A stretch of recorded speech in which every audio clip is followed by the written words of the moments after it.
Wow, I And did look at not the realize comments. that. Call CPS. Child endangerment must CPS. Social services. Bro needs someone to call CPS. That's child. It's every comment. Your chat is saying call CPS. You don't want to say any single thing about that? Yeah, this to me doesn't seem like Ethan is accusing her of actually filing the thing itself or causing it to be filed. He's not moderating this at all. And it's pretty much 100% of the comments saying call CPS on them. Their kid should be taken away. 2 days before it happened. And she's like, I'm sorry, girl, but it's kind of your fault, looking like. Even saying it's your fault, I think that's like an opinion, right?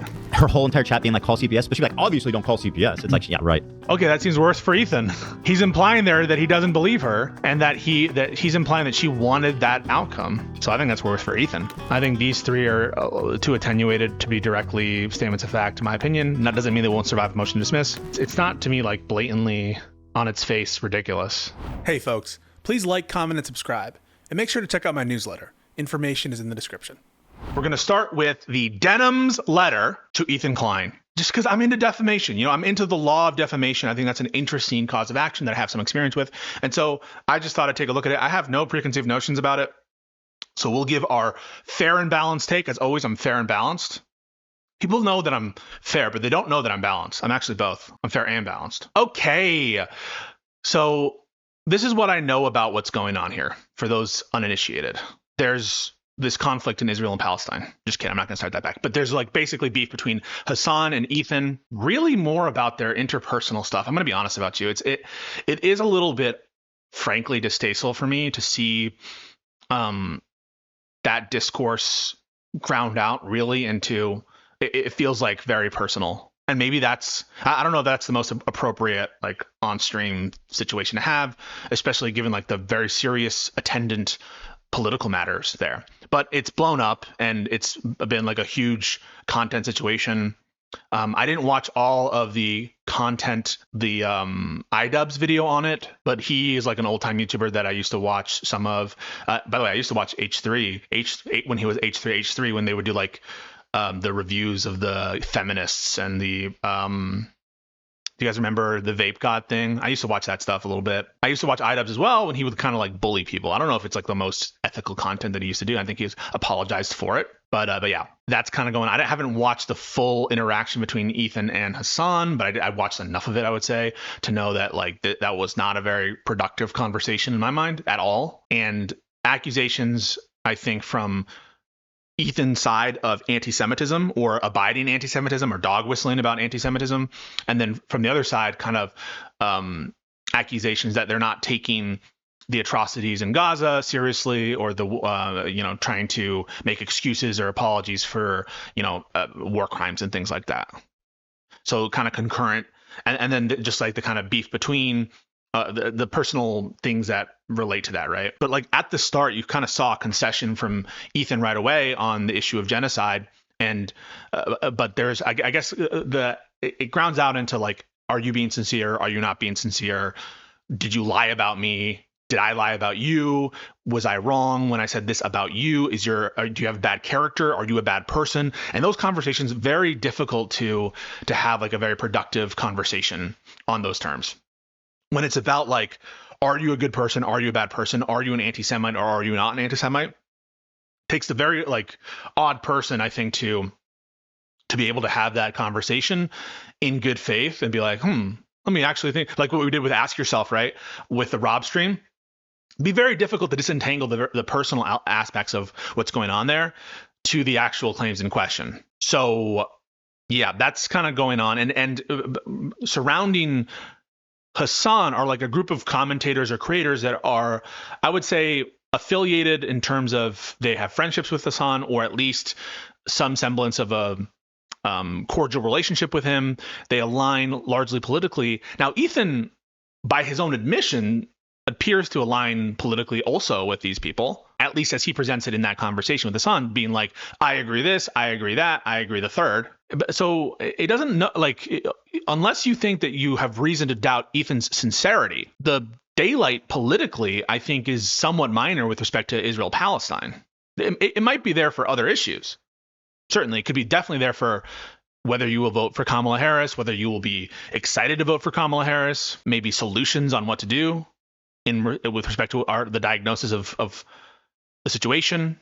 So there could definitely be room for political disagreement. I don't want to minimize political differences that could exist between the respective parties. And yeah, so that's part of what's happening there. I would think it's fair to say that the collection of creators around Hassan are more politically aligned with Hassan, I think they would consider a firmer stance against Israel, and have been involved in some of these incidents where there's accusations of implicit or explicit anti-Semitism, explicit or implicit support for terrorist groups, and these kinds of dramatic situations that have developed out of this churning disagreement, such as what we'll see here. I know enough to know what the claim is about Child Protective Services. As I understand it, you guys can correct me if I'm wrong, someone called Child Protective Services on Ethan because he made some statement, probably statements that oversharing a little bit,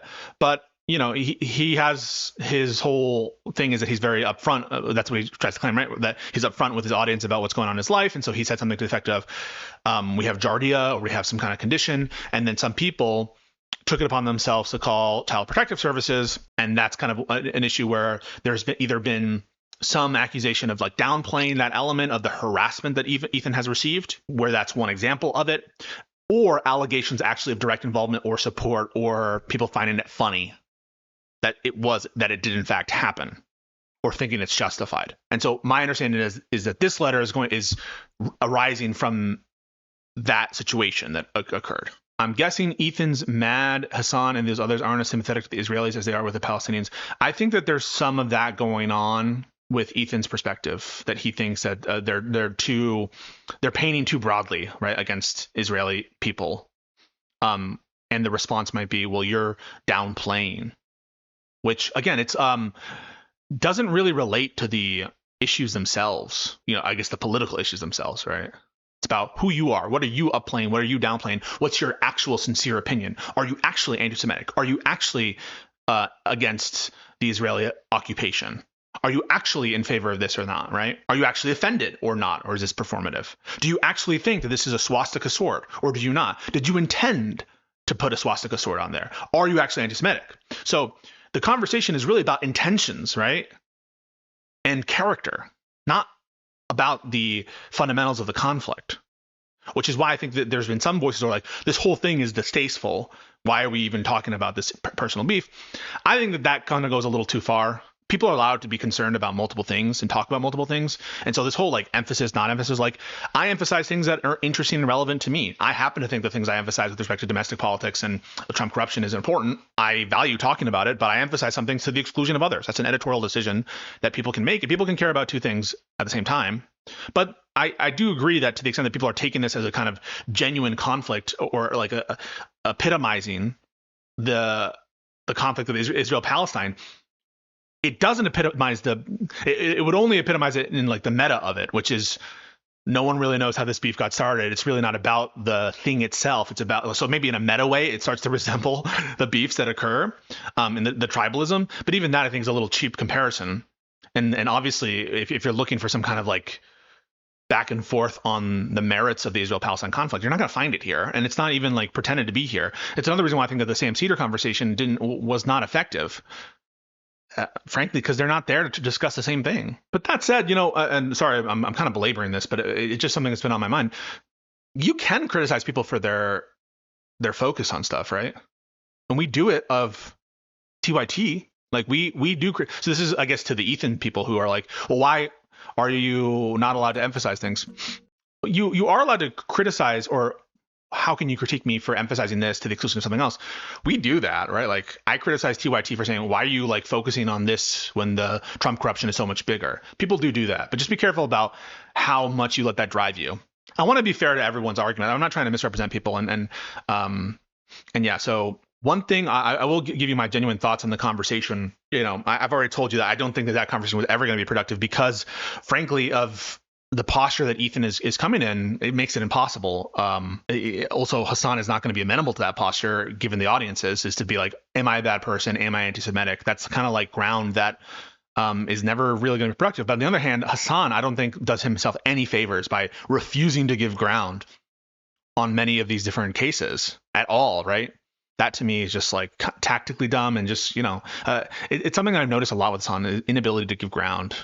I think a lot of egos at play from both of these people, just to be honest. But, what can I say? But this is about the CPS stuff, Child Protective Services. And this is from Denims. Denims is a creator. I think I was on a panel once with Denims. Maybe it was a Prime panel a while ago. But I understand her to be affiliated with Hassan, or at least they're they stream about similar stuff. Or, kind of that mix between kind of community-based streamer and political observer streamer. I think one of the larger political streamers on Twitch, female political streamers on Twitch, and definitely a target for Ethan's ire based on her commentary on what's going on. And she also appeared in the iDubbbz. iDubbbz is a creator who Ethan used to have a friendship with. She appeared in it to kind of mock Ethan as that, and that's just another situation where, like, if the goal from iDubbbz, this is another critique I have of iDubbbz, if your goal is to mend bridges with Ethan or do what's best for Ethan, you wouldn't release that video. But if your goal is to, again, come in a posture of attack, maybe you would. And there have been back and forth commentary on what you omitted, what you didn't emphasize, that kind of stuff. All right. So redacted law firm, redacted personal information, address, good redactions on this. I don't know why we're redacting the law firm, maybe for privacy or something, but typically when these letters are released, we're not redacting the law firm. So that's kind of, I don't know what that's about. Subject: demand for public retraction of false publication. Ooh. Dear Mr. Klein, our law firm is legal counsel to social media commentator and content creator Denims. It has come to our attention that in response to an apparent Child Protective Services visit to your home in and around March 2025, you published numerous false statements on your YouTube channels, H3 Podcast and H3 Productions, which reach millions of viewers and listeners, stating either that Denims herself filed the preceding CPS report about you, resulting in the improvident CPS visit to your home, or that Denims caused others to do so. Okay, so what are the elements of defamation? Anyone know? Let's see. Let's test you guys. And people conceptualize the elements differently and depending on the state. Remember, this is a state law situation. Okay, very much at issue often is the differences between state laws. But defamation is a tort. Against a public figure, it requires actual malice. That's a First Amendment holding. But it's not strictly speaking one of the elements of defamation. You guys are getting some of them, right? Proving loss, so damages, definitely an element of defamation. Intent to harm, not there. Actually, no. False and negligent. So let's So look at some of these are interesting. Yeah. So a lot of you are getting to the mens rea, the kind of, we wouldn't necessarily call it mens rea in the context of a civil action.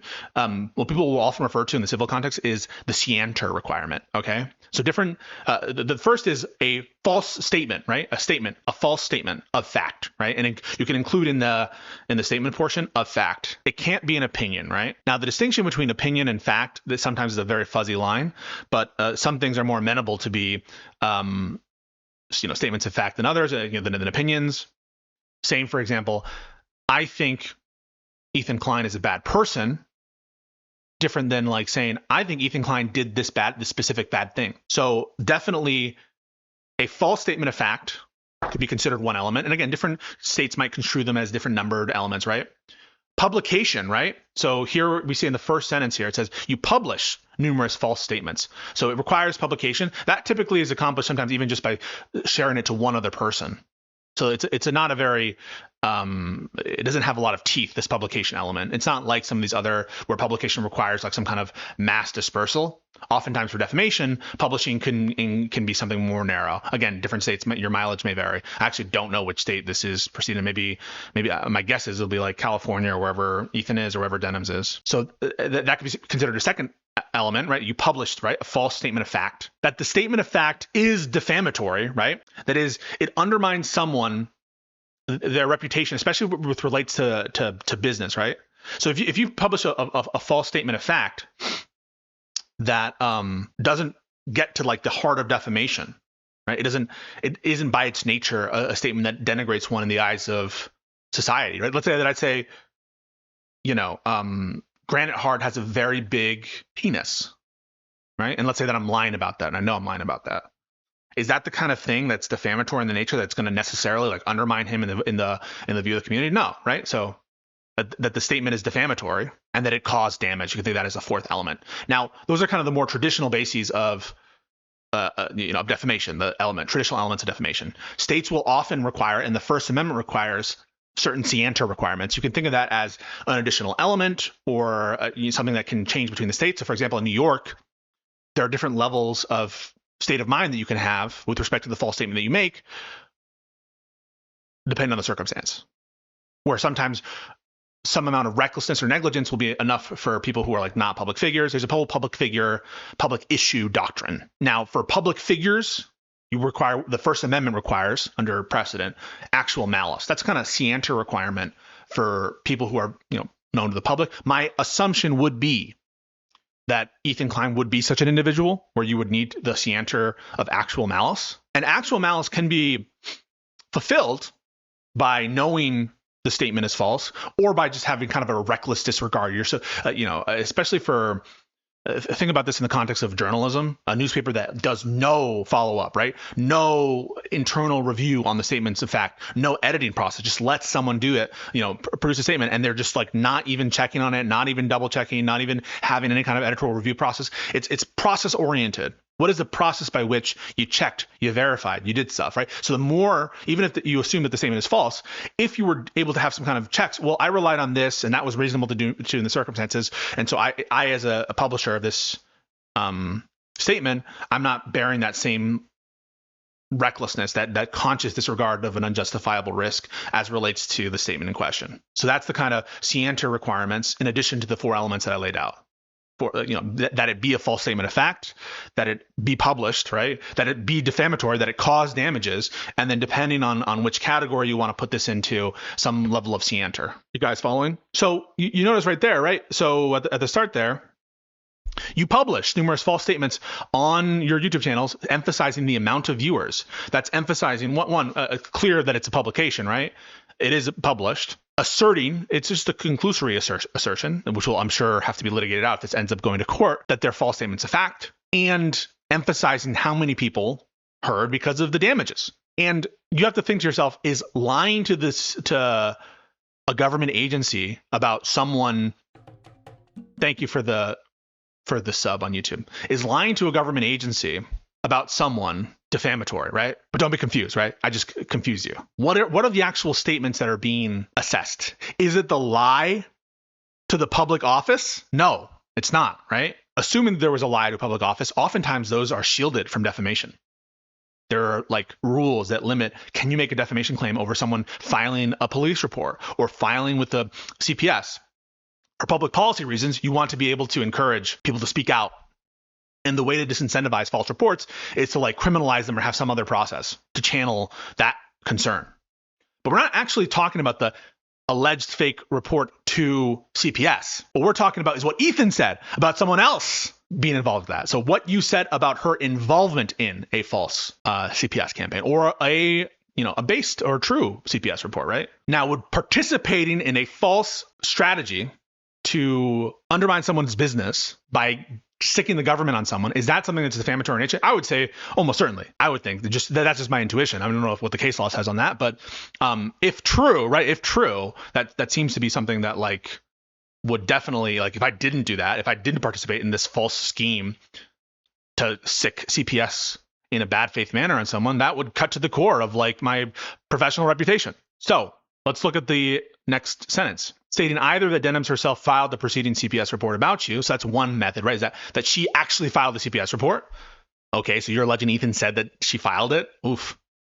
That's a statement of fact, right? That's very much, did you or did you not file it? It's not like she would be the kind of person who would do that. That's more of like an opinion, or, saying I'm ignorant about it, but something in my back of my head, like I just suspect it might be her. And again, there could be some gray areas here where you could say this is an opinion. It's stated as an opinion, but it carries with it this kind of implicit fact. And there are cases about that. But, it seems pretty, if you're accusing someone of filing a report falsely, that seems like whether you filed it or not is a statement of fact, resulting in Providence CPS visit to your home, or that Denims caused others to do so. Now, when you say cause others to do so, that'll be interesting how that'll be phrased in Ethan's statement, and maybe we'll take a look at this. I've also queued up a video from Denims. I don't know if we'll watch it, maybe not, but we'll see. Among other things you stated, that is Ethan, Denims is participating in this CPS lie. that seems to be pretty generic, right? Like what is this CPS lie? Now, if the context around that suggests that Denims is participating in the publication, right, of this lie to CPS, or sorry, that's the disclosure to CPS, then okay. But if that's just saying that she is promoting the underlying claims therein, that is promoting the notion that he is a danger to his family or something based on her opinion of like what the public facts are, I would say that is a little different. Remember, this should be calibrated or tailored to the specific comments about the CPS and her involvement in them. And the timeline is going to matter here, as it almost always does. March 10th, Denims endorses this. Clearly, as you can see, she's not moderating this at all. And it's pretty much 100% of the comments saying, call CPS on them. Their kids should be taken away. Oof. That's a tough one for me. That seems more, again, I'm not saying that there isn't case law to support Denims on this, but that seems like Ethan's opinion. He is giving you what he takes to be endorsement. So he's giving clarification on what the endorsement that he views is. Like he views that as endorsement for failure to moderate, right? So it's not like he is alleging that she said it, that she endorses it. He's stating what he means. And if you take his interpretation of endorsement to be failure to moderate, I just don't see that as much as a statement of fact. I don't know if you guys agree or not. Again, this is my intuition on it. Like I could see these arguments like, well, Ethan is giving you the context here. He's saying that, again, this is just a snippet. So the greater context is always going to be relevant here. Always think about these statements in context and what like a reasonable observer, a reasonable reader might gather from it. Is a reasonable listener going to say Denims endorses because she said it or because she indicated that she endorses it, which might be a false statement, or that she like in saying that she endorses it, that's not saying that she caused it. And it's not saying that she filed it, right? Which are the two theories here, is that she filed it or that she caused others to file it. But just endorsing something after the fact isn't that, even if it were endorsement in the way that people mean by endorsement. So I don't really see this statement, unless there's greater context here that indicates that that this statement should be interpreted reasonably that way. I kind of see this as kind of irrelevant to the notion of whether she filed the report herself or caused others to do so. Notwithstanding the fact that, but when was CPS actually called? That's what I don't know. And that's what will be relevant. But saying like they endorse it after, right? Like a lot of people can say, yeah, well, CPS should have been called. That doesn't mean that they caused it. And it doesn't mean that they filed it. And that actually, I think, cuts against Denims' argument here a little bit. March 11th, you repeatedly insinuated that Denims was responsible for the CPS call, labeling her, quote, the real villain of the video. That seems like an opinion. And I wouldn't, just because she's the real villain, that is to say that she promoted some of the underlying claims, doesn't mean she caused the report in the sense of intentionally caused it. Doesn't mean that she filed it herself. You also say that she has been such a nasty, pathetic lying, just like a horrible, disgusting person. That seems like pure opinion. Because you believe she was behind the CPS call. Whether or not he believes that Denims, again, think about this, right? Whether or not he believes that she was behind the CPS call isn't an issue. It's what did he say, right? Did he make a false statement of fact? But if the premise of one of his statements, which is his real opinion, that is that she is the real villain, implicit in that is his personal belief that she's behind it, that to me doesn't seem actionable because it doesn't seem like publication of a false statement of fact. He might have a false statement. If anything, right, like the fact that he puts out that opinion seems to imply that he actually believes that she did, in which case kind of maybe undermines some of the malice holding a little bit. But let's see. April 18th, making reference to Denims, you said, quote, terrorist sympathizers who support CPS coming and taking away my children. Okay, but that's not either causing the filing of the CPS report or filing it herself. She's directly responsible for CPS coming to my house. She's directly linked to the CPS coming to my house. Doing what she did, being like, oh, let's call CPS. He's an abuser. He neglects his children. Like, we need to call CPS, etc. Okay. This starts to feel more actionable. Girl who accused me of leaving shit on the floor and that CPS should be called. She did. CPS, remember that, talking about your friends propagating CPS coming to my house, that seems less relevant, right? To take my kids away.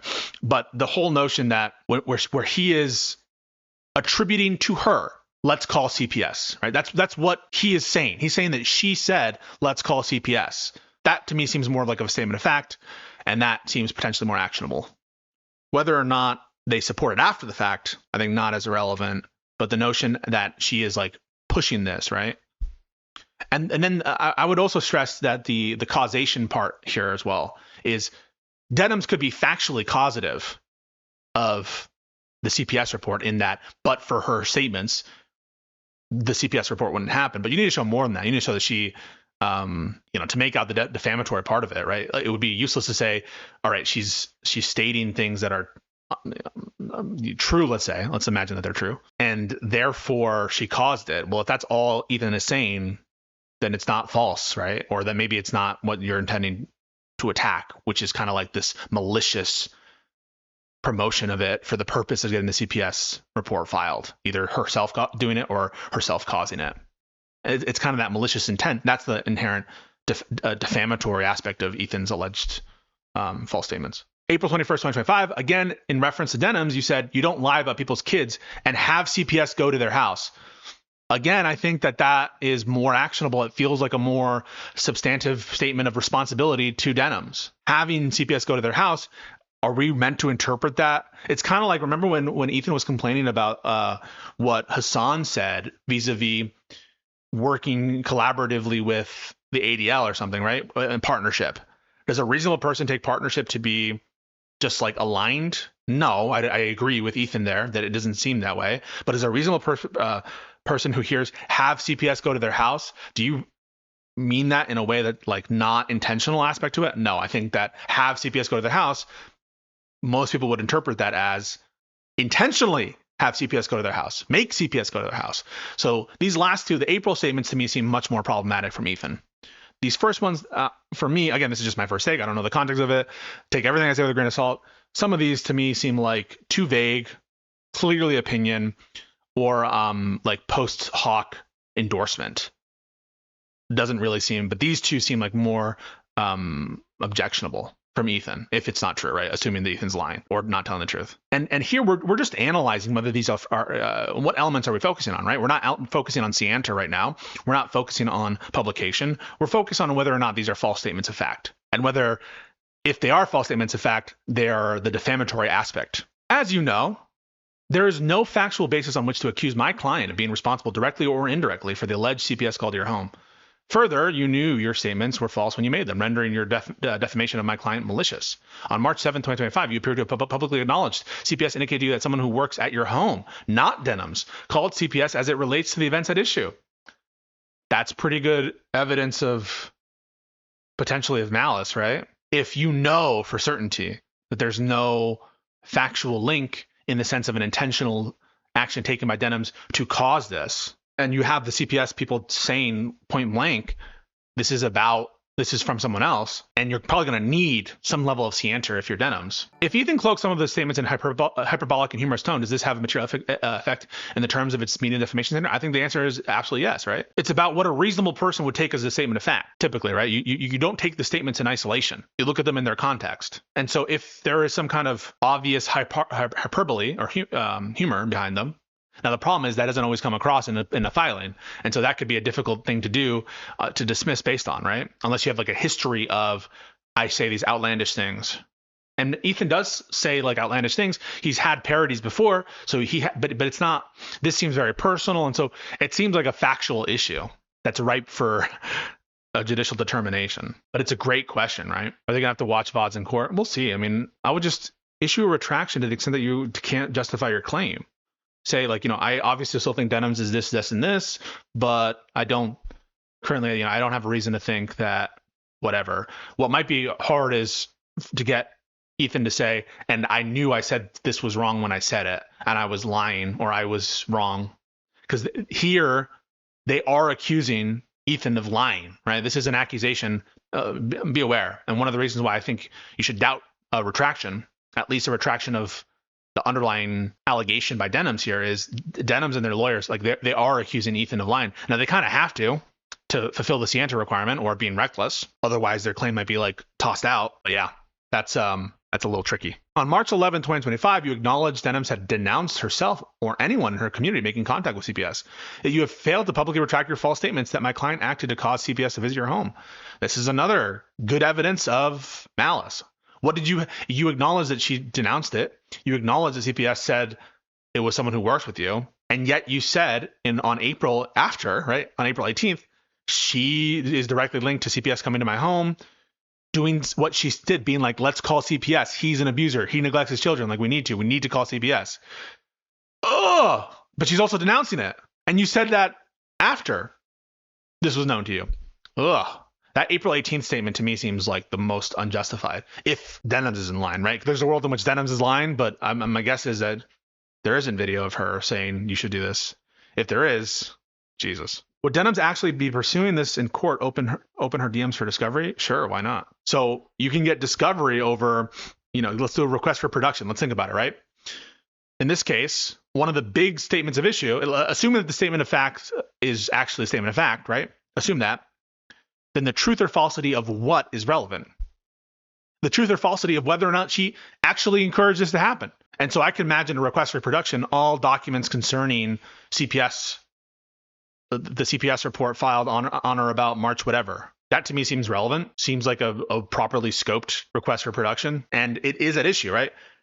Whether or not it's in fact true that Denims encouraged this or filed it herself is a relevant issue in this case. And so her communications concerning things related to that report would seem to be responsive to the issues in court. Is it possible to prove who it was that filed the CPS claim?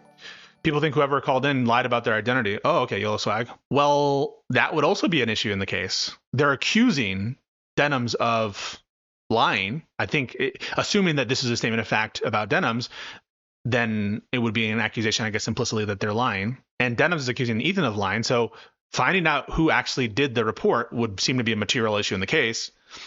And maybe you have to think about some third-party subpoenas. Does this dude even read chat? The CPS caller faking being an employee is a huge context. Yeah, I mean, if it's a fake employee, that's other huge context, yeah. It doesn't prove that it's her. Again, I'm just reading this letter for the first time. I appreciate it. You don't have to be upset. There's no need to be upset. Your defamatory statements in reference to and about Denims constitute libel per se.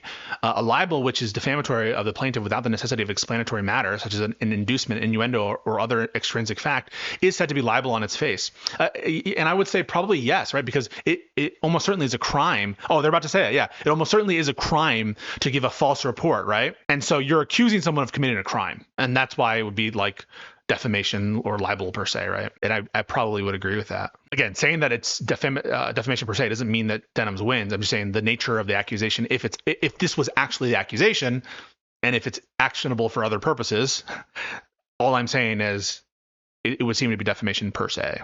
And that would fulfill the kind of like, is it defamation question of one of the elements we talked about, and then at a bare minimum, you're able to get nominal damages for that. Pertinent here, a statement charging someone of committing a criminal act, such as fabricating a criminal charge against another or making a false report to an official agency, is libel per se, citing a California appellate court.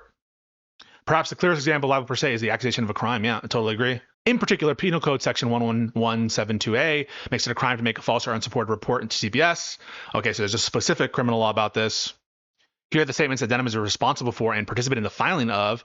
Again, you'll have to refer back to the statements. Those statements are going to be important to assess whether or not, in fact, Ethan is making that accusation. And be very aware, right? Like, Ethan should be careful about what he says. If he stumbles down and says, yeah, I am accusing her of this, that would be probably, not a super smart thing to do. What he should probably say is, I never made that accusation. You're taking my statements out of context. But if you're saying, yeah, I think she is I think she did do this, then it seems like, okay, you're doubling down. It seems like that is how you meant the statements to be heard. And here's another defamatory statement, So just be aware now that like people are going to be looking at what Ethan is saying. Lawyers are going to be listening to what he says. I'm sure it was the case before and definitely the case now. So if he doubles down and says she is responsible for this, to me, it just does seem like defamation per se. And the question is it true or false? And does he have scienter, right? Here, the statements that Denims is responsible for and participated in the filing of a false Child Protective Services call, which you first made in March and repeated during recent episodes in April, directly states and otherwise insinuates that Denims is guilty of violating this penal code. Thus, you have committed libel per se against my client, and you are subject to all resulting civil liability exposure, including the full range of compensatory and special damages. Notably, your false inflammatory accusations against Denims have resulted in gravely concerning and threatening communications from the public, including presumably loyal members of your audience. All right, so here, more damages talk being directed towards my client. These communications have caused severe and sustained emotional distress to my client. Denims has been directly harmed in other ways as well, including substantial reputational damages and potentially financial harm to her business platform. The latter two are like the core of defamation. Emotional damage is not super preferred with respect to defamation, but sometimes included. I would think of emotional distress as being related to potential punitive damages or potential, even though punitive is about punishing like wrongful conduct, IED, intentional infliction of emotional distress, that kind of thing. But I would probably emphasize the business and reputational harm. For these reasons, we request that you immediately retract your false statements about Denims by publishing a correction saying that you are not aware of any evidence that Denims was responsible for or otherwise has participated in any CPS communications concerning you or your family. We further request that the foregoing retraction correction be made within the next 10 days and the corrective statement be published on the channel. Yeah, I mean, to the extent that this applies, the correspondence constitutes a retraction letter for purpose of that code section. Okay, I don't know that specific code section. Why not make it, right? Why not do it? I have to say, it's kind of an interesting tactic here by Denims, because it really kind of puts, from a PR perspective, Ethan in a bind, because he doesn't want to be seen in any way as like acquiescing to anything that these guys want him to do, And by issuing the statement, like without having a settlement, right? I would definitely would not issue a correction without some kind of settlement that you're not going to sue. Because just because you issue a correction doesn't mean that you didn't initially publish it. So it's kind of like the ball's in his court, but he has some not super enjoyable alternatives. One is to just say, fine, sue me. I'll see you in court. I can't talk about this anymore. This will be a super annoying claim to litigate because based on what the accusation is, to me, it doesn't really seem like a very dismissible, like at the motion to dismiss stage. It seems like it's just based on the interpretation of the statement, it's going to depend a lot on context and some assessor of fact determining what Ethan meant, what a reasonable person would interpret from the statements Ethan made, and what is actually true and false. So an interesting move from Denims, if he actually accused her of a crime or submitting a false report or causing it to be submitted intentionally, right? That is kind of constituting a crime. So it does feel like defamation per se. That seems to be like the core of defamation per se. So I think that element, assuming that the statement of fact is as alleged, that's going to be the tricky one, right? Scienter is also going to be important here. You have to show that Ethan knew it was false or was reckless. That'll be litigated heavily if this ends up going to court. So yeah, damage is another tricky one. I think it probably does damage her reputation, right? If you guys knew that, like if you believe that about her, it probably does damage her in the eyes of the community, eyes of her business, the general public. It's seen by a lot of people. How to calculate those damages, unclear. Whether or not damages from her fans, not really about that. It's like, is she losing out on opportunities because of what's going on with H3? Is she missing out on additional audience because of H3? People who are not willing to listen to her message because of H3. So you have to think about it more than just do her own fans believe her, right? It's a broader conception of reputational harm. So yeah. On the 7th, Ethan Klein said on his podcast that he got a visit from CPS that morning and that he was told the call came in on the 3rd. Of course, in his eyes, this must be because of the mean people on Reddit, and I guess me. So why exactly does he think I'm responsible?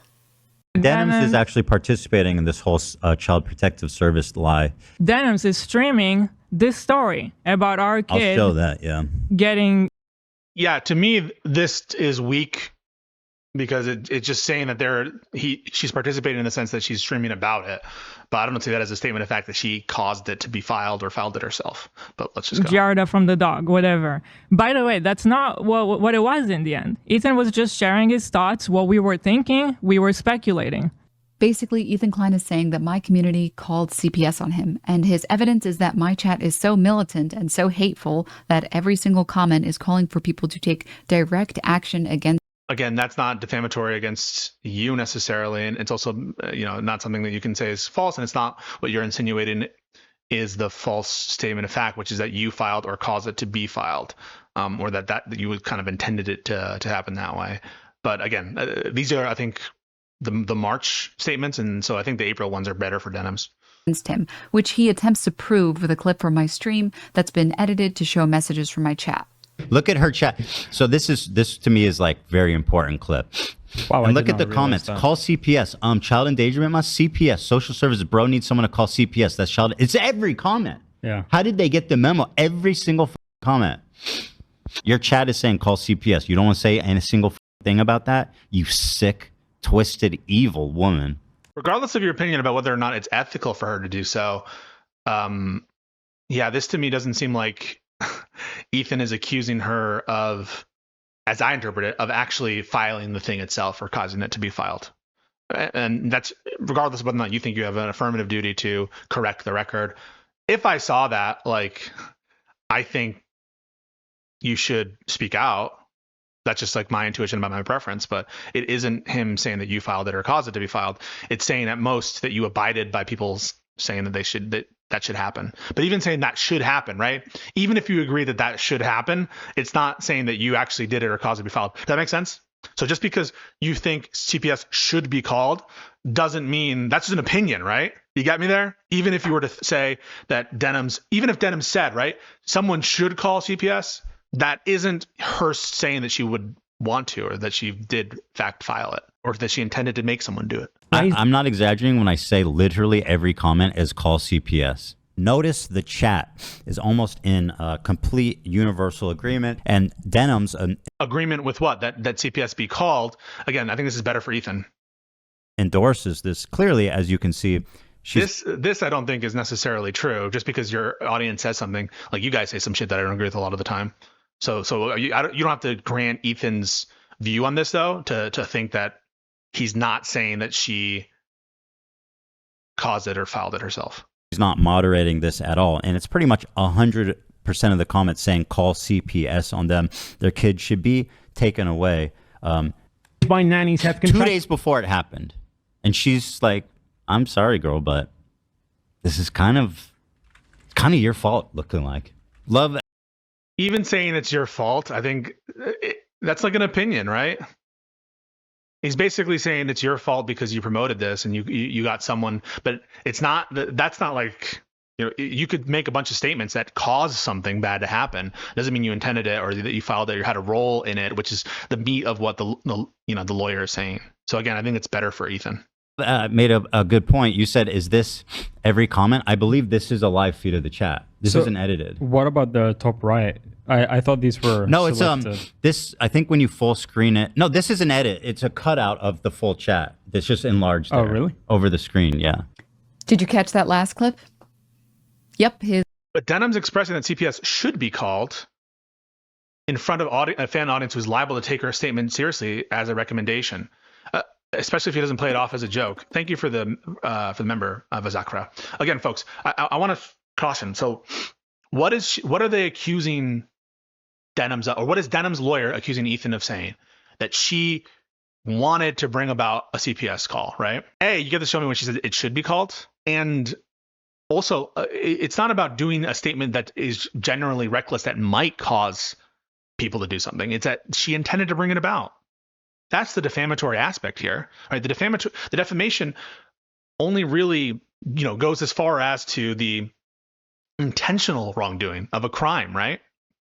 Of potentially a crime. That's the kind of, to me, the core of the Denims case. And doing something generally reckless that might cause some insane audience member to do something, that's not a standard that I'm going to hold someone to for purposes of defamation. You have to show that that was her, that her statement reasonably carries that intent. And I just don't think a reasonable person listening to that is thinking, call CPS, we must do it now. Even if, I don't see that. Sorry, what am we even analyzing here? So now we're talking about what Denims. So what is Ethan saying that Denims is saying? There's layers to this. His own employee just tried to show him that he's wrong, and he ignored it because he. So this is not the employee who's accused of making the. Thank you for the sub on Twitch. Not the employee who's accused of making a false report, who's a fake employee. It's the person who's saying, "Hey, hold on here, Ethan." Again, not super duper relevant to the case, but this is not just about the case. I take this to be kind of a more, just like Ethan is want to do, like a more holistic look at this whole dynamic and giving the full context and doing so in a chronological fashion. I don't necessarily fault Denims or her lawyers from doing it and proceeding chronologically. I don't think it would be kind of weird to omit those statements. They just don't seem like the defamatory statements because they seem more attenuated from genuine statements of fact. They seem like more opinion based, more kind of priors about whether or not she should be moderating. But I don't necessarily fault the lawyers for including them or for Denims for making this like chronologically easier to follow. So again, taking a step back, we're not just in the legal proceduralism world. We're in the world in which Denims is trying to do this. This is kind of an attack on Ethan, right? It's an attempt to vindicate her reputation that she feels has been undermined in some way. So again, don't think of this as a legal formalist. Think of this as a more of a, what is the point of all this, right? He's lying. The clip is deceptively edited. He's doing it again. At this point, I don't know if he's watched a single real video of me. Let's see that again. Look at the chat in the top right corner. He has kids, and his kids like crawl into the dog shit. And Love made a good point. You said, is this every comment? I believe this is a live feed of the chat. This isn't edited. What about the top right? I thought these were no, it's selective. this. I think when you full screen it, no, this is an edit. It's a cutout of the full chat. It's just enlarged. Oh, there, really? Over the screen, yeah. What? I don't see that as relevant to any of the claims. It might like look bad or whatever. I don't even think it necessarily looks that bad. I mean, if you say something wrong, it could be looking bad or whatever, or making the impression that it was like very. I guess this is what Denim's point is you're making it seem like it would be obvious to see these different statements of calling CPS when the chat's actually moving so fast, no one can tell that I'm. Right. So like if the chat's moving so fast that you know, and there are a lot of times where I'm not looking at chat. I just want to be clear. There are a lot of times when I'm not looking at chat. And so even the argument from Ethan that you should assume they're all looking at the chat or that, you know, it was obvious that this is something she should speak out about. You could almost make the argument that bringing attention to the CPS nature of it could be counterproductive. Right. If I bring attention to the people calling for CPS, that might do the opposite thing. Right. Like if I say nobody call my eyebrows too bushy, nobody make fun of my beard. Oftentimes, what will happen is the opposite of that. And so, to me, it's kind of weak sauce from Ethan as far as like if it's too much that maybe there is a point at which it's too much and you should make a statement to make it clear where you stand, just for purposes of defending yourself in this context. And I don't necessarily think that Denims is thinking the way I do. I don't think that we can read too much into that if it's moving that fast and if it's a more isolated incident and if it doesn't necessarily have staying power in the community. All facts that I'm assuming at this point. I want to make that clear, but just be conscious of that and what are the actual issues in this case. Pisco, does her admitting she platformed the child abuse accusations because she was mad Ethan called her a bitch matter? Why would it? Yeah, I don't know why it would matter. They could easily prove that she has a habit of checking. Yeah, I guess so. But even then, like, how does that help? And remember, we're seeing this from the perspective of Denims' case, right? Denims' case. I don't know how it helps Denims, and I don't know how it helps Ethan. Well, I guess it helps Ethan in the sense that someone who fails to moderate the CPS is showing that she more agrees with calling CPS, I guess. So I guess it is relevant from Ethan's perspective. But I just have a low probative worth from my perspective that's connected to some kind of intent to file a false report or cause a false report to be filed, right? It's just very low. It's a high level of attenuation between those two things. So that's better, I think, for Denims. What is happening? What universe do we exist in where this is a popular creator? How exactly am I supposed to get through to a person and convince her wrong when she's literally disproving herself on her own stream and then ignoring what just came out of her mouth 5 seconds earlier? So I don't even understand what he's talking about here. What is happening? What universe do we exist in where this is a popular creator? How exactly am I supposed to get through to a person and convince her wrong when she's literally disproving herself on her? It's unfortunate here, Denims. Doesn't provide like the context of what he's talking about here. Is he talking about the CPS stuff? Not clear to me where this is coming from. More context about what this statement would be helpful for me to like assess what he's talking about. Her own stream and then ignoring what just came out of her mouth 5 seconds earlier. Oh, Lion Klein. I'm honestly shocked people still take this guy seriously. Let's do some quick math. Here are the first and last frames of the video that he played. I searched for the top and the bottom messages in my Chatterino history. The first one is line 14,472. The second is 15,428. And they're 5 minutes apart. Oh. That's 956 messages in 5 minutes. He showed 65 messages, which is less than 7% of the messages from that time period. The funniest thing is that only 3 of those 65 messages are ever even on the screen in the 2-minute video that he featured. So now I'm sure you're Wait, so did he edit in comments and put them next to each other in a way that didn't display that way for the chat? Is that what that is? Like, did he edit away messages and just put all of the damaging messages and make it appear as though they were coming up like that? Is that what the accusation is? Do you guys get what I'm saying? Where like there's someone else did? Okay, yeah. But there's still messages from the chat. Yeah, but like then the argument about, well, you should have known, and this shows that you agree with it. I just take that, to be even less probative worth. He says as much in the stream. Okay, cool. Yeah, I mean, like, again, I think this is very not super relevant. I think it's technically relevant to Denims' state of mind to make out, assuming that these actually are accusations, that she caused it or intended to cause a false file to be reported, right? A false report. I guess it's barely probative on that. I just don't think it's that important. But it is like potentially a bad look. But if he corrects the record, what's the harm? Okay, yeah. So he corrected the record. I don't see. I actually think that potentially like fixating on this seems a bit disingenuous. If like all you're doing is trying to get an own that he owned up to, it seems a bit disingenuous to make a lot out of this, because I don't think it's that important to your case. And on the screen in the 2-minute video that he featured. So now I'm sure you're wondering why someone would go through so much trouble to painstakingly Photoshop all these chat messages together to make it look like they happened at around the same time instead of over the course of the full 5 minutes. And if only 3 of Yeah, so I see where Denims is coming from. Like, imagine this were you, and someone is accusing you of like abiding by people in your community doing the CPS stuff. It would absolutely matter to you that they cut out a bunch of like intervening messages that would like reasonably interfere with your knowledge level of how broad the call for CPS calling is occurring, right? Is the proximity of the comments and how fast the chat is going. I can understand it being upset about this.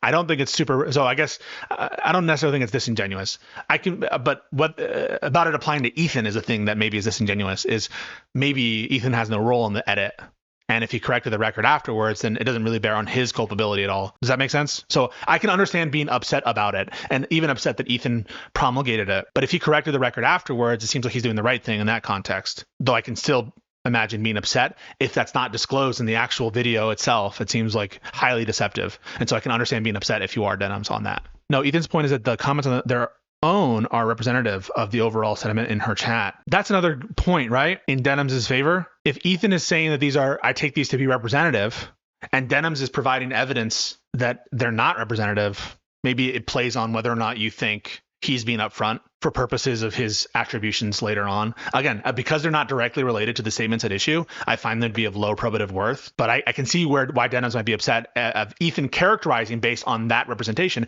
If the representation is itself deceptive, which it is, then any characterization based on a deceptive edit and based in sum and substance saying this is a big feature of what was going on in her stream, if it itself is based on a deception, I can understand being very upset about that.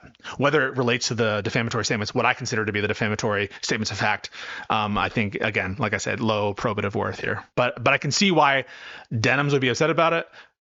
I don't know that Ethan should have relied on it to make the representation about to what degree it characterizes the whole of the chat. He said it before showing the chat, about a minute before. Oh, well then, if that disclosure occurred, then Denims is being disingenuous, and if she doesn't include it. I don't know if that disclosure occurred, but if it occurred beforehand, then this is disingenuous because he's alerting his audience about the nature of the cut. Although I thought I heard Ethan say this is not edited, right?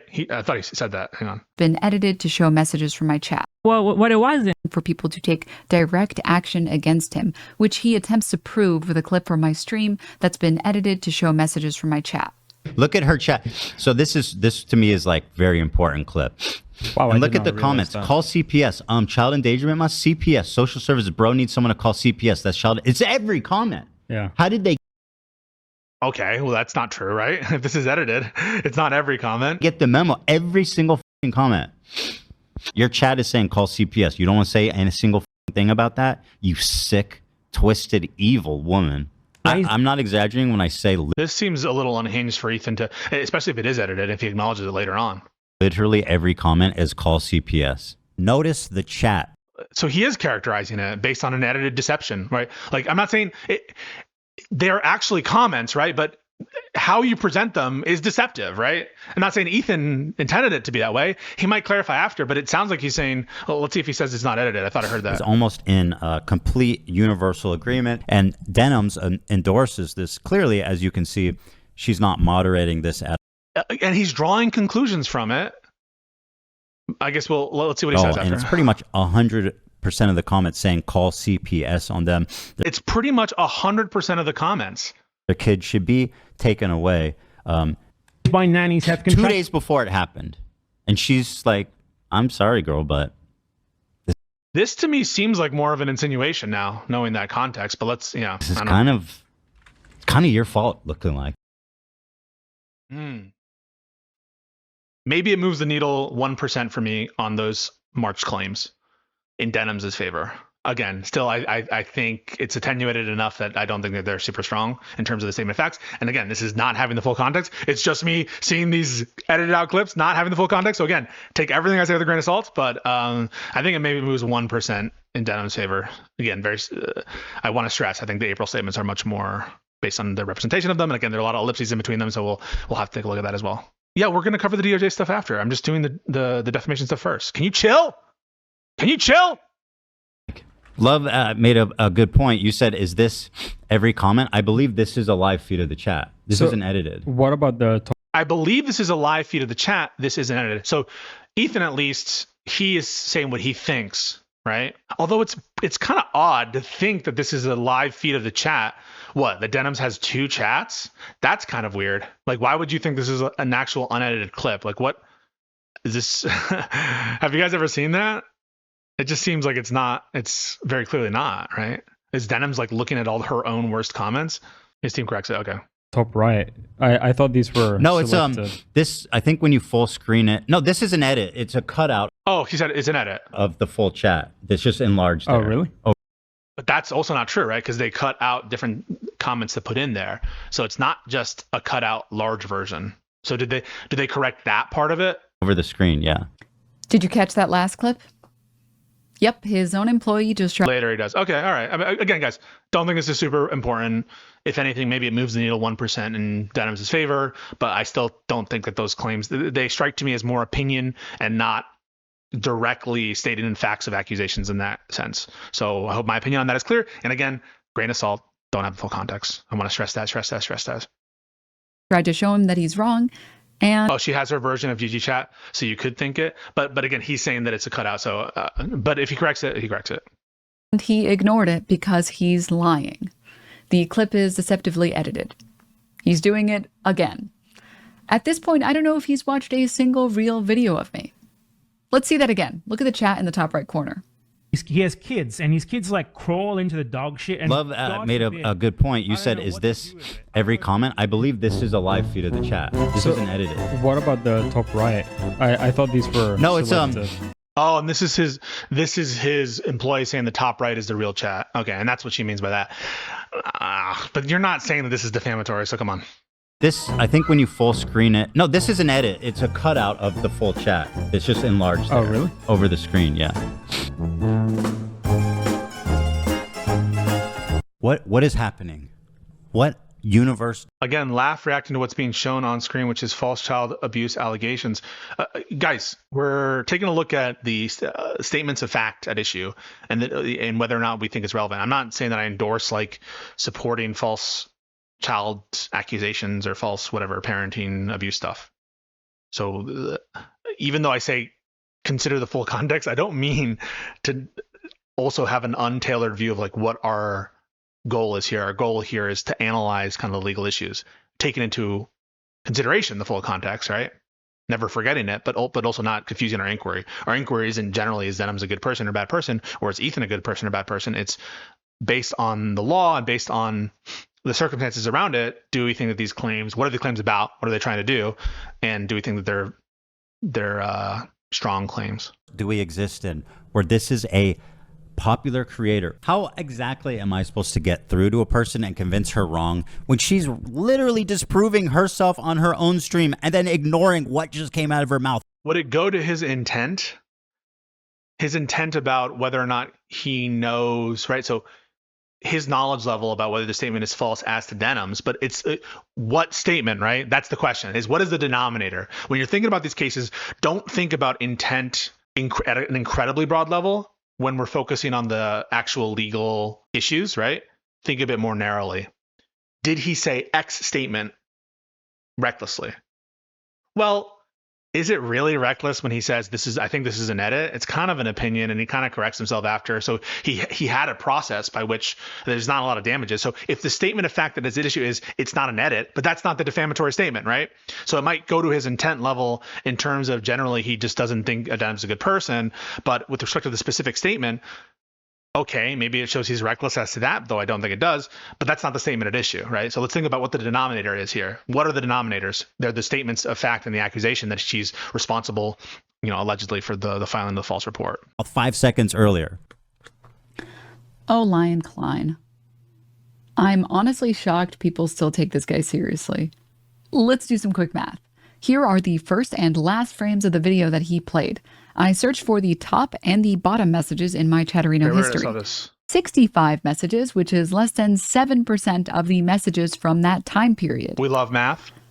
The funniest thing is that only 3 of those 65 messages are ever even on the screen in the 2-minute video that he featured. So now I'm sure you're wondering why someone would go through so much trouble to painstakingly Photoshop all these chat messages together to make it look like they happened at around the same time instead of over the course of the full 5 minutes. And if only 3 of those 65 messages were in that clip, when did the rest happen? Yeah. Well, that's important for being pissed at Ethan. So I agree. That matters. For those of you guys saying like, who cares? They were still in her chat. You guys just aren't obviously it matters. The speed and frequency and the overall representation. And it matters because Ethan says it matters, right? If Ethan is saying the proportion of the statements, it matters, and it's basically all of them, then clearly you can understand it matters whether or not it's representative of the chat as a whole and how fast they are, because what a person would see and what you would think their duty is to correct the record or even to show their own opinion on it, that's going to change based on those factors. And so it clearly is important in the terms of should I be pissed at Ethan? And if I were Denims, I would be pissed in that narrow respect. It happened when I watched this clip from his podcast. Olive has giardia, which is a bacterial infection in the intestines that makes you have diarrhea. I thought I heard Hila saying, well, that's just what Ethan thought. Well, Ethan is stating it as a fact, right? So you can't really blame other people for taking what Ethan is stating as a fact and running with it, and not in the sense of calling CPS, but in terms of their knowledge level on the Giardia stuff. Okay, I want to be clear about that. I'm not saying that it's justified to call CPS just because your kid comes down with a virus. Who knows how that virus would have been transmitted? And it's assumptions, bad assumptions probably, that would lead to the conclusion that, oh, it must be because they're bad parents or something, or that they're not being cared for properly.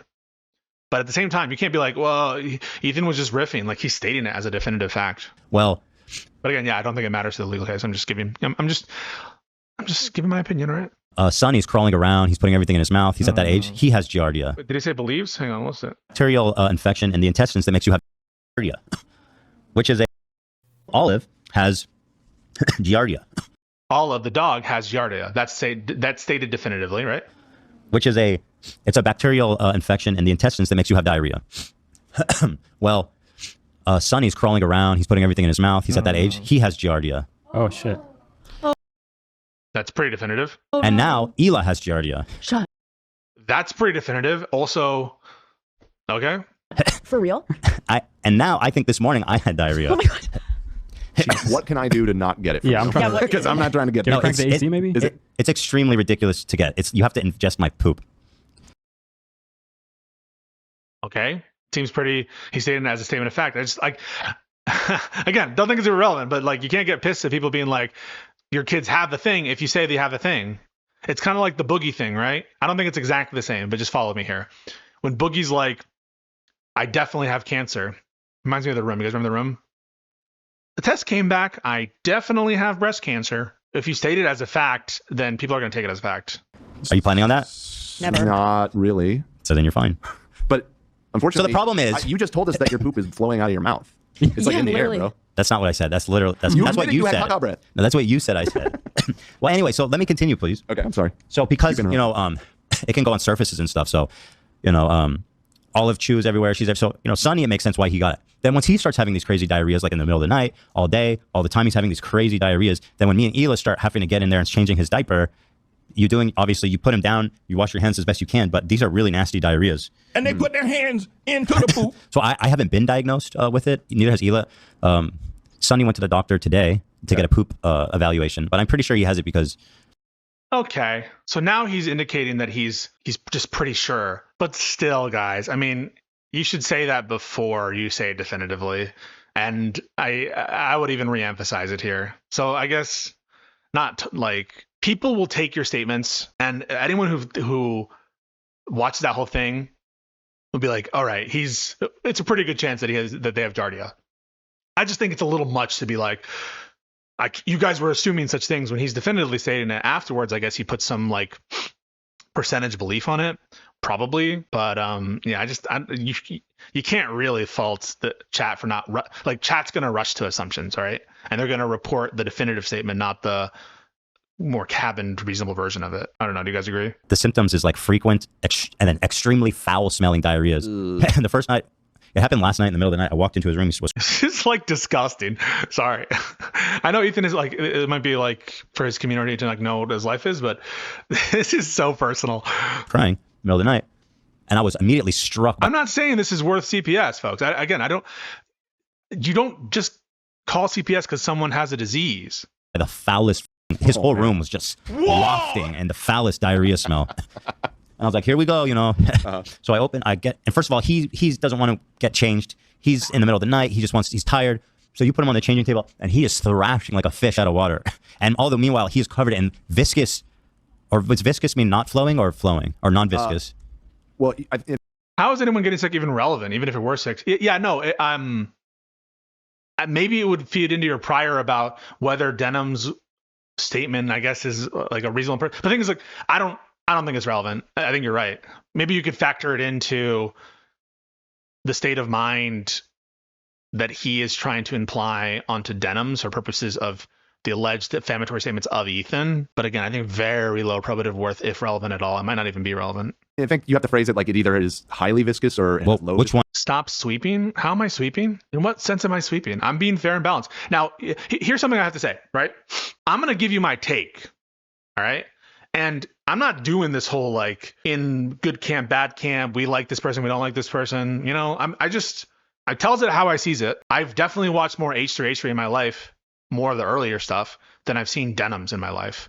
And in terms of like political affiliation, I probably am closer to Ethan on some in terms of like liberal politics. But that's just not. It's just not factoring into my analysis here. So I just don't think that like you should expect of me undying loyalty to a camp. And even now I'm being very critical of some of Denim's claims, even though I'm not faulting their lawyers for bringing them up. And I'm noticing like potential weaknesses. I'm trying to be fair. Which one is very flowy? Flowy is low viscosity. Yeah. So very, very low viscosity. I think you're, yeah. Is that right? I always get those backwards, so I'm Viscous doubting is myself. having a thick, sticky consistency between solid and liquid. The more viscous it is, the thicker. Jesus Christ. Do you guys like love this content, this poop streams? I guess my name's Pisco. That's a joke. All right. Nothing to do with pee. There it is. Okay, so he had a very low viscosity. Yeah. Should be noted that this was in the context of him seeing doctors and getting tests, no indication full of that there's negligence. Yeah, again, this is not to justify anyone like calling CPS. It's just to state like if you're butthurt about people assuming the Giardia, I'm just very specifically talking about a discrete thing. Is like you can't be that mad when he's being that overly sherry, and what people are going to take is Giardia and viscous poop, and he was like riffing on poop, and this seems like horrible. So again, not justifying any action that was taken or like a false report being filed or that this is taken as evidence of abuse sufficient to take your children. Not at all saying that. Diarrhea. And he was thrashing all around. So you can imagine it was not an easy task cleaning that up, and in the dark too, mind you. Right. And then it's like, okay, I got him changed, put the diaper on, put him back in his sleeping sack. And I want to put him on the ground because I didn't want him to, suffer. So I carry him into the bathroom to wash my hands. And, I try to do a one-handed wash, which isn't good enough. So I'm holding him in this hand. I'm trying to do two hands. Point is, I washed my hands as best as I could. Oh my god. And obviously, after I put him down, I watched them again. Hila, on the other hand, she started having, and I don't want to out her, but very foul-smelling diarrhea. I don't know what I would. This is so unacceptable if this is just me. I'm not speaking to their dynamic or their relationship or assuming that that's how these relationships be. I would be so livid if I were Hila at even. You don't not understand how pissed I would be if my partner outed that, like that I was having horrible smelling diarrhea. That is just crossing a line for me. Maybe that's just me. That is crazy. You can't do that, man. That's just my opinion. That's my opinion. Again, I don't want to make assumptions. I would be so pissed. Again, Hila, on the other hand, she started having, and I don't want to out her, but very foul-smelling diarrhea. No way. No, and people laughing at it, I would lose it. I would absolutely lose it. It might be, it's like on the level of break-upable. It would really depend on, it would really depend. Just, I would be so angry. You guys don't imagine like how pissed I would be. I would not take it well. I'm just telling you. I'm just being real. So now, this morning I had a diarrhea. No. And I'll say that it wasn't foul smelling. He just said I just had a diarrhea. Shouts out, Hila, we love you. We love you. And the thing is, they all smell the same. There's this similar foulness that it smells like. And now our other dog started farting, and it smells like this foul-smelling Giardia shit. This is you need to be in a bubble right now. Dude. Why are you? Yeah, Why are you here? It's not really contagious unless Oh, really? Feels like it definitely is. changing my diaper. This isn't what Denim showed the chat. Yeah, I don't see how any of this is relevant. I'm just expressing my. Can a guy just react to stuff? You know, it's not always. I'm giving you the legal analysis. I'm giving you my take too. Come on. So bad it feels that way. You're not going to catch it. You are You not better going be to catch cleaning your hands really well. I mean, Ethan, Bro. to defend Ethan, So- he's You're a not very gonna- thorough hand washer. it. If any of How the f do you know? you catch Giardia, No. okay, I will give do you know. $10,000. Man, that clip is still gross no matter how many times I hear it. I am glad I agree. I haven't eaten anything since I started making this video. Don't get. Come on. Now, it's one thing to be so stupid that you don't quarantine your highly contagious sick dog when you're a multi-millionaire, and it's another thing to tell people about it. I mean, who in their right mind would share this disgusting story with their audience? And Ethan, That also could factor into some argument about responsibility or fault, like who actually caused it, right? Like, what's more likely? Is it more likely that Denims did it, or that someone hearing that very personal, very foul story did so, you know, on the big platform? Like, what's more likely, right? And that might factor into Ethan's assumptions about, for purposes of Cianter, that Denims actually caused this. So I could see how that might be, again, low probative, but somewhat relevant. do you really want to be held responsible for what a small fringe of people in your community say? I mean, take this guy who had the audacity to comment. Obsessed with you guys when you only had 15K subs. Glad that's behind me. Enjoy hell. This guy's for real. Joe, look this guy up. Enjoy hell. I feel like this one's real. We caught you, Joe. Public facing account. Joe. I see you. You wanted to be cute? Let's see it. Nice mustache. Which one's Joe? Let's see. I think it's this guy. That's him. Oh. That's him right there. So is he like, he's like doxing commentators or commenters? Here's the thing. I don't know, guys, how you guys feel about this. If you're replying to a content creator's post with your real face and name, are you assuming the risk? Like, if you're saying go to hell and you're putting it behind your public face and your name, like, is there anything even wrong with doing this? Unless you're like, the intent is to get people to harass, which maybe you say it is, but like, what, you're supposed to like not reply to someone? Like, come on. I don't feel that bad about if you do it, you know? So I don't see how this is relevant at all. I think it's kind of disingenuous for Denims to focus on this. Maybe there's like a double standard argument that like, clearly you hold your audience members to different standards and you just don't think of them as a collective whole. Maybe that's what's going on here. I don't actually see how this connects to the case. Trust me, when I see an anti-Semite, I know I can spot him. Wow. Spot him from a crowd. That's him. So I don't know if you guys all know that, but your friend Joe here actually is a giant racist piece of shit. And like, Wait, why is he racist? Did I miss the racism? So what did this guy say? And it's another thing to tell people about it. I mean, who in their right mind would share this disgusting story with their audience? And Ethan, do you really want to be held responsible for what a small fringe of people in your community say? I mean, take this guy who had... So should you be held responsible for the small fringe of people? Okay, so I see that. It's kind of more of a moral argument. the audacity to comment. obsessed with you guys when you only... I remember being obsessed with you guys when you only had 15K subs on YouTube, and that's behind me. And enjoy hell. Is that anti-Semitic? The image he comments under was Ela's Star of David tattoo. Oh, well, isn't that a conflation of Zionism and pro-Israelness and Judaism, which we're not supposed to do? I understand that there could be dog whistles, absolutely, but aren't we told not to conflate those two things? That's why I don't know. Oh wait, the Star of David different than was it specifically like Israel, the Israel flag, or just the Star of David? That was a blue Star of David. Okay, I see it. Okay, yeah. So the conflation is that it is pro-Zionism, although Ela is right.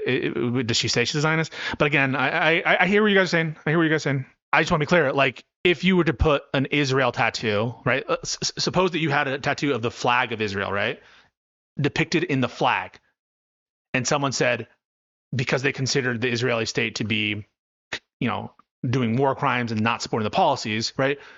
Would you say that that person is anti-Semitic if they're like, that flag is, I didn't know that you supported Israel, or said this exact same thing, enjoy hell? I think you're less likely to say that's anti-Semitic unless you think that there's a conflation between being Jewish and being Israeli, which I'm told is itself anti-Semitic, and which I agree is anti-Semitic, because there are a lot of Jews who don't support Israel, or who think that Israel is a bad idea, right? Or not Zionist at all. So I think it's a lot less apt to call someone anti-Semitic if it were a tattoo of the flag of Israel as opposed to a standing alone Star of David. I hope that makes sense. But does the blue imply anything?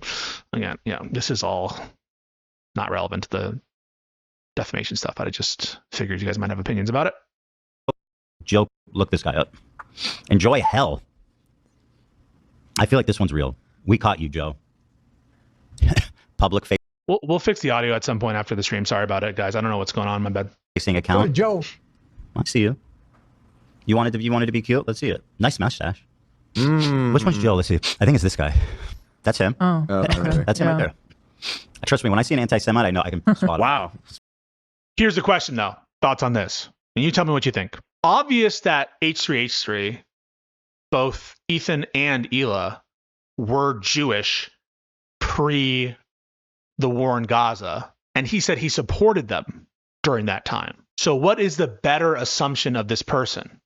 That he's anti-Semitic, given that he had indicated to past support for Ethan and Ela when it was obvious because they talked about it, that they were Jewish? Or is the better assumption that they're anti-Israel? I'm just posing the question. I'm just asking questions, right? So part of the comment is saying, I used to admire you guys at a time when it's clear that they were like, they're Jewish, right? Everyone knows that they're Jewish streamers. So is the better interpretation that it's an anti-Semitic comment or an anti-Israel comment? Or is it JQing? I don't think it has anything to do with the case, to be honest, Abe, except to the extent that Denims is saying, well, you don't hold your audience for the heinous things that your audience says. Why do people assume that he's calling him anti-Semitic because of the posts he's replying to? Yeah, that's another assumption. I guess I don't know. Maybe there's something else that indicates that he's anti-Semitic. Turkish says, even though they're not practicing their religion, the Star of David could be culturally relevant to them. So people presenting the argument that they aren't religious are disingenuous. I'm not sure I understand. Wait, even though they're not practicing their religion, the Star of David could be culturally relevant to them. What I mean to say is we're looking at whether or not the guy who they're outing here, which I don't really think is outing if you put your public name behind it, right? Whether he's anti-Semitic. And if he supported them in the past, maybe the better assumption is that they're very anti-Israel, or maybe they start to merge. Maybe you guys think that there is some kind of merger here, or some level of merger, which you have to accept because of how prevalent the kind of dog whistle is, that you feel that it's important to merge them. But then be aware of what you're doing there. You are in fact merging the concept of Judaism with pro-Israel sentiment or pro-Zionism, which I think could be problematic. Spot him from a crowd. That's him. So I don't know if you guys all know that, but your friend Joe here actually is a giant racist piece of shit, and like he likes to tell Jewish people they're going to hell on Instagram on his public profile. I don't know if any of you guys know him, but and the punishment for that crime? Now his 16-year-old sister is getting threats on her Instagram posts. The people saying I need to let go of the whole Ethan Klein thing. So this is the double standard accusation to H3. So it's relevant to, well, if you were to apply this standard, that anytime you call something out, even if it's true, let's say, the overreaction from the fans can be attributed to you, then you would hang yourself by your own standard, right? I think is the accusation here, which is a cogent point. I'm not sure that it's one-to-one if Denims did say things like call CPS or whatever, but I understand the point she's making. This was sent to my sister today. She's 16 years old. These have not stopped. They haven't slowed down. This is the type of shit my family receives every single day. So shout out to Ethan Klein that my mom, who is an art teacher at an impoverished public school, has to deal with this shit. You are truly the morally superior YouTuber. Now, since family and children are a hard line for Ethan, I'm sure he will denounce this in no uncertain terms. It's what I would say if he hadn't already doubled down. My only regret is not finding more accounts to call out. I tried. This was the only person dumb enough to leave anti-Semitic hate comments from his real public account. Now, if this type of racism was aimed at a different group, this scumbag would have crawled into a hole somewhere, too humiliated to show his face on social media again. But because I'm Jewish, he gets to cry about it on TikTok to be a hero and a victim. Here's a suggestion for next time.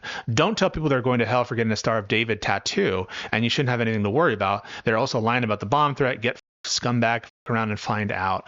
So the fuck around and find out part is, listen, if you say go to hell with your public face and shit, that is a little bit fuck around and find out. But the question is, should you bear responsibility for the kind of overreaction or the unjustified conduct from your own fans? Now he's saying that they lied, right? That they lied about it. And so he's questioning the authenticity of those allegations. And so in that sense, maybe you could say he just doesn't believe they're real. Oh, but you know, by what, if that's true, then what, how can you say, well, I guess maybe you have different priors on both those things, but okay. Now that that's out of the way, hopefully that's the last time Ethan deceptively splices my stream. Before I wrap this up, I did see one other thing that I wanted to respond to. So far, unfortunately, and I think this is bad for Denims, is I'm not getting analysis so far, and she might on the, I think, better arguments on defamation, those April statements. That's what I'd like to see. The following clip is from my stream on March 8th. This is the day after Ethan talked about his CPS visit. Look at this. It might be the dumbest, most pathetic thing I've ever heard in my life. Here's Denims on the floor. And then the part that, in my opinion, crossed the line was like, so I'm going to visit your kids at school and ask them questions. And I says, you're not doing that. I mean, we both were like, that's not happening. No, not going. terrifying. You are not doing that. So he agreed to come visit our house next week when the kids are at home because he needs to interview our kids as a matter of procedure. But I was like, I really don't want you to create any bad memory here for them. Like, they are 5 and 3. They don't understand this shit. So I told him, create any bad memory for them. You're not forming memories at 3 years old, and it's very rare that you're forming memories at 5 years old. What? I think 5-year-olds make memories. For sure. 3, I'm not sure. No, yes, you are. No, you're not. When we're talking about being able to remember, being able to recall memories, it's like 4 is the cutoff, but even if... All right, if 4 is the cutoff, then 5 and 4 fit it. If you are forming any memories at 4, you're not going to be able to remember them past like 15. You have maybe 1 or 2 memories. Talking to a random stranger once isn't really memorable for a kid. There's a wide variation across... Oh, is she saying that it won't be like traumatizing? But it could be like traumatizing kind of in implicit ways, right? Kind of a bad assumption, right? Is she saying that whoever went up to her kids... This is I don't know if I agree. It's like saying, okay, I don't know if it's a 5-year-old, the person, the slur was used to like a child, I think, right?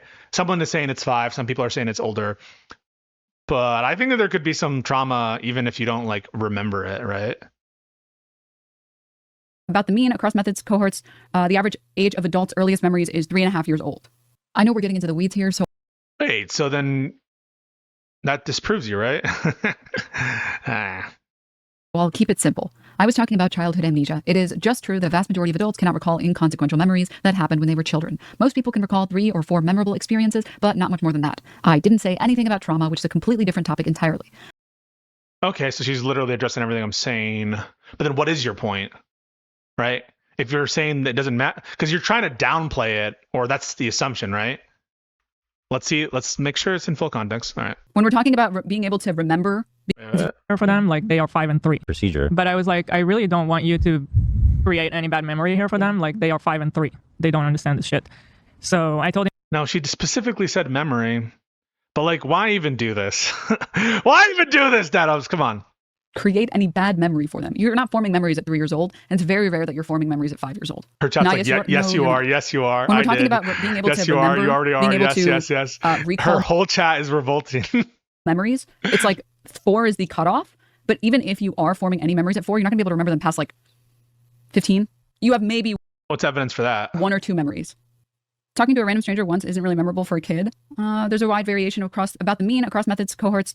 The average age of adults' earliest memories is 3.5 years old. I know we're getting into the weeds here, so I'll keep it simple. I was talking about childhood amnesia. It is just true that a vast majority of adults cannot recall inconsequential memories that happened when they were children. I mean, me personally, I have bad memory of not bad memories. I have a bad memory of childhood stuff. I admit that, but I don't think that's true of everybody. Most people can recall 3 or 4 memorable experiences, but not much more than that. I didn't say anything about trauma, which is a completely different topic entirely. True. Despite this, Ethan Klein has tried to use this clip as a way of pretending like I excused calling CPS. It would be insane if I said the exact opposite 30 seconds later, right? Now, surely Ethan has more respect for his audience than to just lie to them over and over again so that they can do his bidding, right? Nope. Here is the full clip from my stream. And the craziest part is he admits it on his show days after because he does not respect his audience or even his employees for a moment. This is going to be relevant to malice, right? The fact that, but I guess Ethan could say she's lying about it, but I just wouldn't, if I was Ethan, this is not legal advice, it's just my intuition. Like, I don't know why you would accuse someone of calling CPS or causing it to happen intentionally without evidence if you don't have evidence. And so far, I don't think Ethan has presented evidence to that effect. And so if I take the April comments to be accusations to that effect, I'm going to say that those are probably more productive areas for Denims' lawyer. Guess what is it, Meerkat? Yes. This video was before that. So do we have the April comments? That's what I want to know.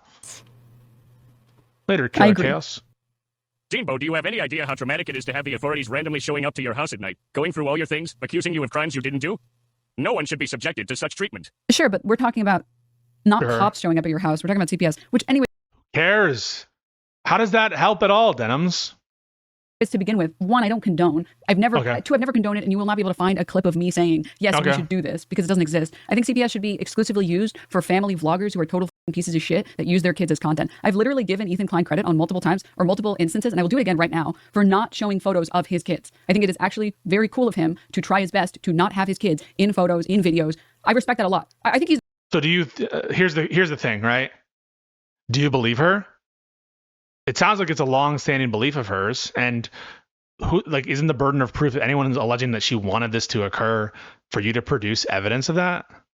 And just kind of like laughing along, I don't take that to be evidence that she intended to cause this outcome. The question is, does Ethan accuse her of it? He's a piece of shit. I think he's going insane and he's crazy, but I respect a lot that he doesn't bring his kids on camera and use them for content. Is on her platform right now advocating for our children to be forcibly removed from us by Child Protective Services. Is that the full context of what he said?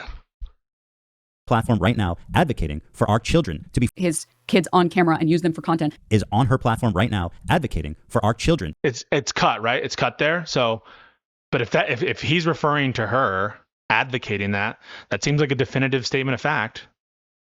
Now, is it defamatory? I don't think that isn't defamation per se in the same sense as an accusation of a crime, right?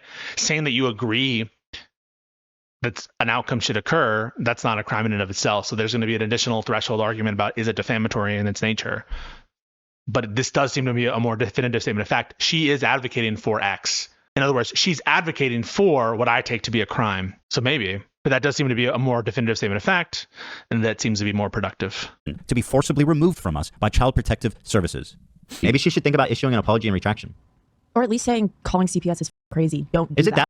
An apology and retraction for what? What is he implying should be apologized or retracted about? That hard? Oh no, what she does kind of, she goes, after being like, Ethan's the worst person in the world, and like, yeah, his kid, watching Bad Amp, and I'll be like, yeah, his kids crawl around and eat shit, and her whole entire chat being like, call CPS, but she'd be like, obviously don't call CPS. It's like, yeah, right. Okay, that seems worse for Ethan.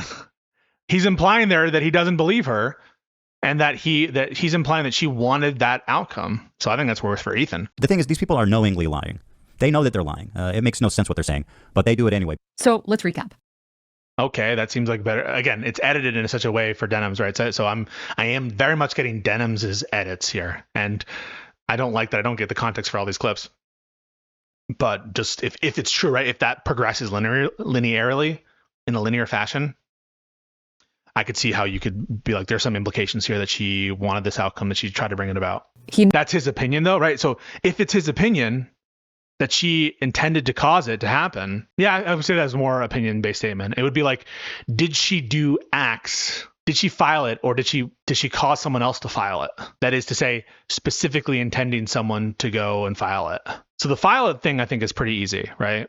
That's a statement of fact. If he accuses her of filing it, that's a statement of fact. Accusing her of having an intentional role in bringing about this outcome and saying that there are facts to support that conclusion, or implying that there are facts to support that conclusion other than his just, I don't know, negative opinion of Denims, to me seems like there's some imbued factual substance there.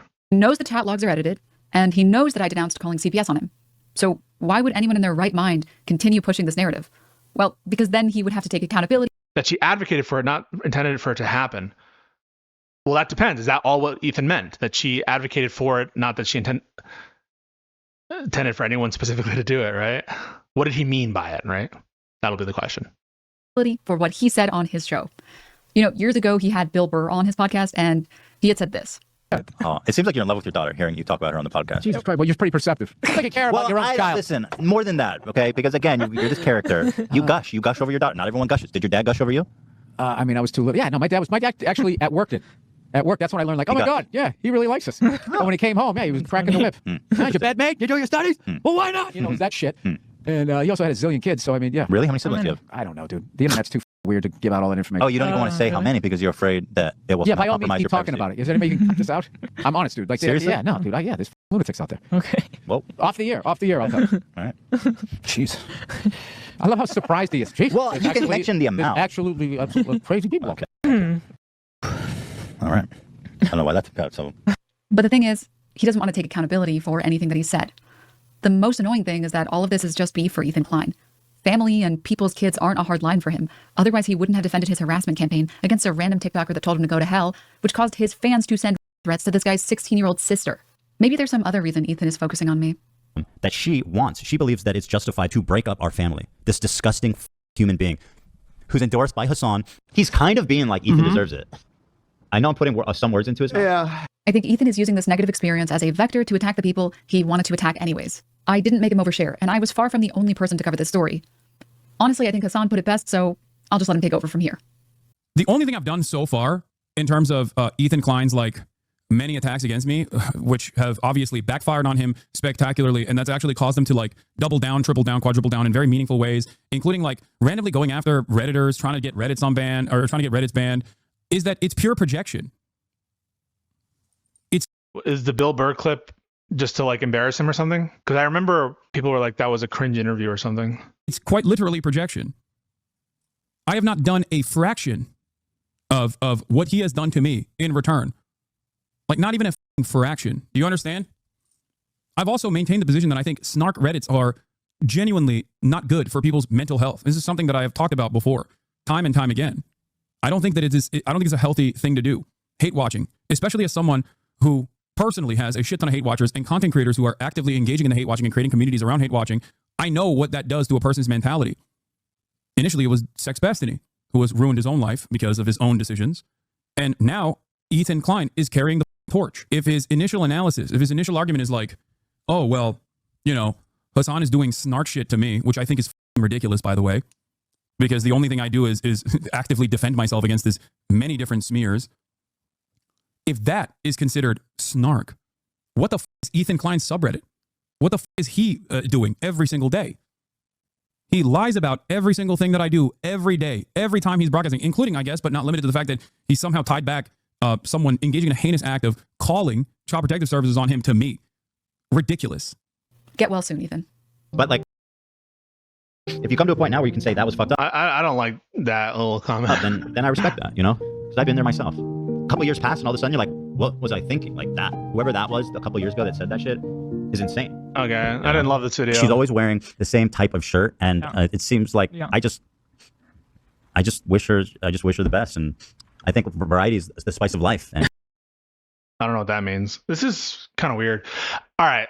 Well, long story short, I don't think that video helped at all in terms of me understanding what the most important statements that Ethan made are. To me, it didn't really move the needle much. All right. Any questions on that? I think we're done with it. So again, these are the statements I think are more interesting.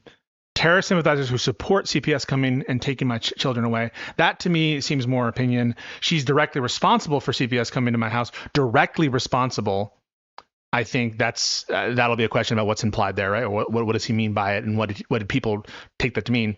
She is directly linked to the CPS coming to my house. Again, what is meant by that? Doing what she did, being like, oh, let's call CPS. He's an abuser. He neglects his children. Like, we need to call CPS. That is attributing a quote to her. That's a definitive statement, it feels like. And that's what I'd like to see. Girl who accused me of leaving shit on the floor, and that CPS should be called. Again, she did CPS. Remember that? Talking about your friends propagating CPS coming to my house, take my kids away. That and this April 21st statement, you don't lie about people's kids and have CPS go to their house. I think have CPS go to their house implies something like intentional about it. Does Denims watching bad empanada who pushed to Ethan has shit in his house and kids are rolling, does that cause it? I mean, what? How, in what sense is that what's implied by having CPS go to the house? So if I had watched that video on stream, would I have caused CPS to go to their house? Anyone who watched that empanada video, they had CPS go to their house. When you say you had CPS go, imagine that someone said that to you, right? Oh, Denims had CPS go to Ethan's house. What would you immediately take that to mean? Just be honest with yourselves. If someone said to you, Denims had CPS go to my house, what would you take that to mean? She called or had someone call. Yeah, exactly. That's what I would take that to mean, that she called CPS, right? So that's why I think this statement is like, he should just say that that's not what he meant or something, or that I just meant she had moral responsibility, or that I think that she supported it. That's my opinion. But when I hear that, if this is in fact, but again, this could be out of context, right? What if it isn't a reference to Denims? What if it's a reference to like the broader community? Then it's like, okay, well, this isn't even about Denims. And so it needs to be about the person with respect to the defamation claim. So we're relying a lot on context here, and their lawyers, I don't know where to find these clips. Some of the statements came after the video, right? So after the video, those statements I think are even worse potentially for Ethan. And then this one, right? When someone says Denims, if they are indeed referencing Denims, and right, it's she, right? She, girl, she, right? Now there's ellipses here, so I don't know if this is properly represented, right? I don't know. But if this is an accurate representation, attributing to Denims the quote of let's call CPS, we need to call CPS, that's like a call to action. That's a statement of fact. If he says it seems like, does it change it? Yeah, I think it does change it. If he says it seems like. Whether or not she has a case, I think depends, in my opinion, again, someone without much context. I think on the full context of these two clips, I think these three are too attenuated to be directly statements of fact, in my opinion. That doesn't mean they won't survive a motion to dismiss, by the way. Doesn't mean this is legal advice. But these, I think, are the most interesting. The Cianter stuff, I think, is still up in the air about what standard would apply to Ethan vis-a-vis Denims, if it would be actual malice or some kind of lower Cianter requirement by state law. So I think that's up in the air. Damages up in the air. So, but it's not to me like blatantly on its face ridiculous. Mostly these two statements. There's obviously the full context, but I think you just saved the topic for Ethan's response. Yeah, I guess I'll wait for that. Is accusing someone of calling CPS even? Yeah, because if you're, well, I guess the implication is that you're lying, right? That you're lying to CPS, that you're doing a false report. Now, this is the black pill, right? What if you're Denims, you think that CPS deserves to be called? In what sense is that defamatory? If someone who believes that CPS should be called calls CPS. But Denims, I don't think we have to figure that in, because Denims says she doesn't believe CPS should be called, right? Like, what if you actually think that people deserve to call CPS? If you deserve to call CPS, in what sense is it defamatory to accuse someone of doing what should be done? Which I know, interesting, but I don't think that that's her stance. I think her stance is that CPS didn't deserve to be called, and that whatever they reported to CPS was false, right? So maybe the report to the CPS was false. But then it's like, well, if Denims encouraged people to file a CPS report, did she encourage them to file a false report?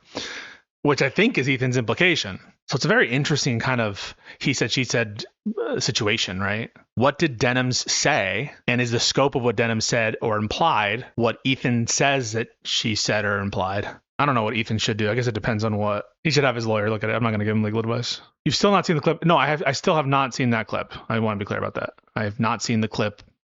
I've seen the other clips, the March clips, which I think are more opinion-y. Without seeing the original clip from Denims stream. What original clip from Denims stream? That she was like laughing at the Bad Empanada video? Is there something in dispute about that? At any point did she endorse the CPS idea in that statement? Or is she just kind of like laughing and saying, oh yeah, he's rolling around in shit?